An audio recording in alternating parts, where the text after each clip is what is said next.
project I chose to highlight for IT899 is using Adobe Connect for lecture capture, for faculty and staff meetings, for collaboration, connecting with our distance students, and basically a platform for resource sharing. As the tagline says, it's not just for webinars. My name is Rondell Tonin, and for those of you I haven't met before, I am the Assistant Director of the Library at the Barrytown campus of the Unification Theological Seminary in lovely Barrytown, New York. We are the undergraduate branch of the seminary, which is located in New York City. A few years ago, the administration of UTS implemented a lecture capture software called Tegrity to reach their international students and to record lectures, and it worked fine. So, what's the problem?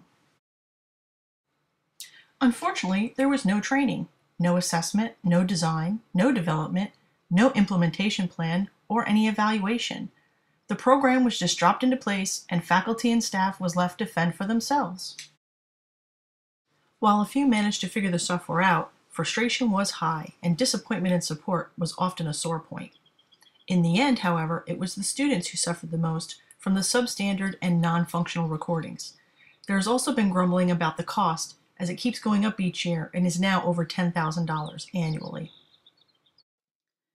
When I was brought on board as the Assistant Director, I had heard mention of Tegrity, but I was offered no support materials, no training sessions, no access to Tegrity to test it out, and really, as a budding and soon-to-be graduating instructional designer, that would just not do.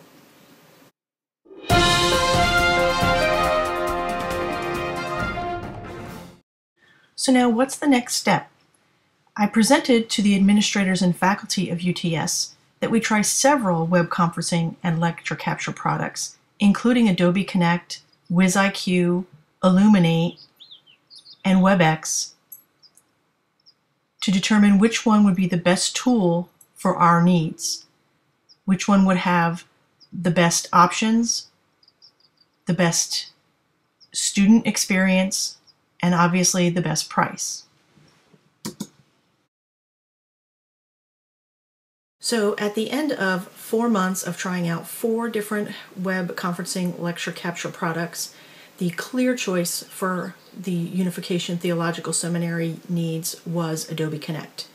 Having used Adobe Connect at ESU as both a student and an instructor, I was very comfortable in the interface and with the software, and was well versed in its capabilities and user-friendly interface.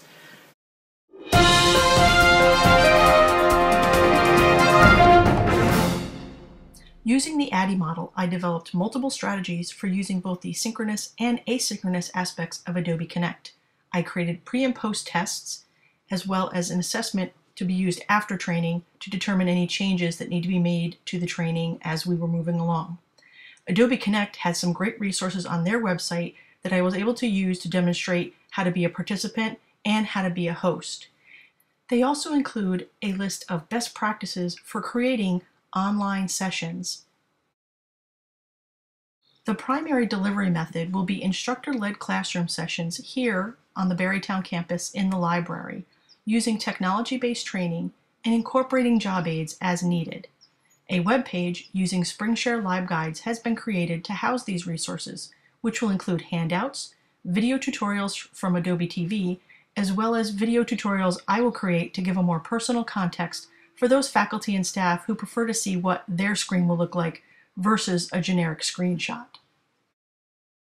We want to make sure that we're using the best tools to assist our faculty in providing our students with resources to enrich their educational experience and to provide instruction to our diverse, non-traditional, potentially underserved, or otherwise inaccessible populations.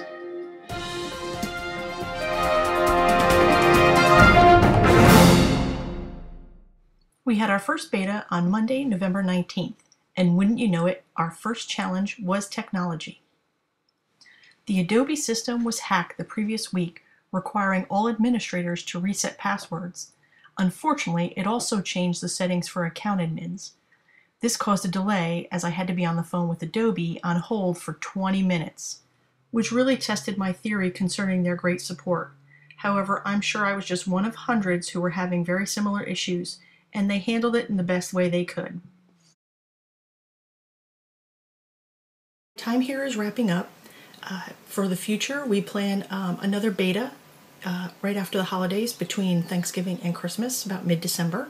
We are planning a full pilot mid-January after our 3-day university has finished, and then with full implementation of the training, which will be required for all new faculty and staff starting around February 14th or 15th.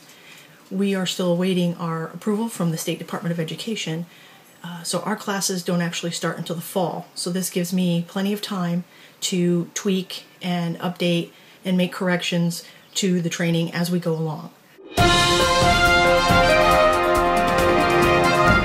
I would like to thank Dr. Foyle and Dr. Eberly for their counsel and guidance throughout this project, as well as their patience and humor. If you have any questions, feel free to contact me at the email address listed in the credits.